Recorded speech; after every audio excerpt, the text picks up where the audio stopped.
নমস্কার বন্ধুরা, আজকে নিয়ে এসেছি ঘ্যাটকোল পাতা বাটা।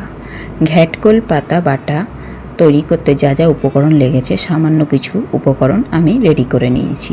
প্রথমে ঘ্যাটকোল পাতাটাকে ভালো করে কেটে ধুয়ে পরিষ্কার করে নেব।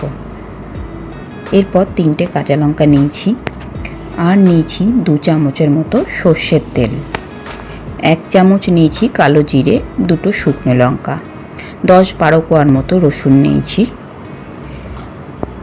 পরিমাণ মতো দেব হলুদ, লবণটাও স্বাদ অনুযায়ী দেব। প্রথমে খালি খোলায় শুকনো লঙ্কাগুলো আমি টেলে নেব। 2টো শুকনো লঙ্কা আমি চিড়ে দিয়ে দিয়েছি। দেখুন, নেভা জালে দুটো আমি টেলে নিচ্ছি এপিট ওপিট করে। এরপর কালো জিরেটা দিয়ে দিচ্ছি ওর মধ্যে। কালো জিরেটাকেও নেড়ে চেড়ে ভালো করে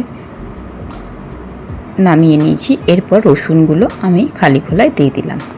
তো রসুনগুলোকেও একটু টেলে নেব, কারণ কাঁচা রসুনের গন্ধটা যাতে না আসে রসুনটা আমি টেলে নিচ্ছি। দেখতেই পাচ্ছেন রসুনটা ডালা হয়ে গেছে।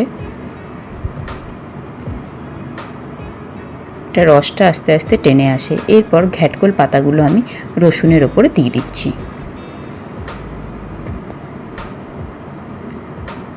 দেখুন, পুরোটাই ঘ্যাটকোল পাতা আমি দিয়ে দিলাম।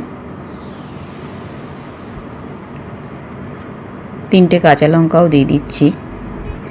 1/2 চামচের মতো দেব লবণ,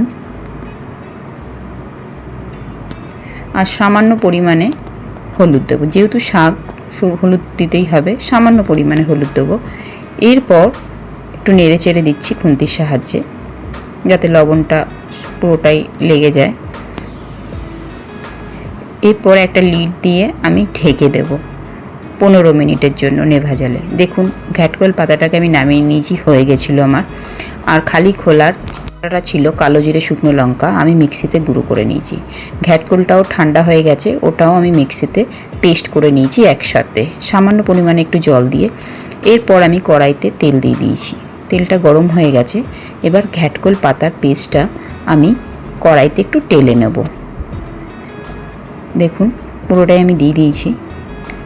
হালকা করে আমি নেভা জালে এটাকে কড়াইতে টেলে নিচ্ছি।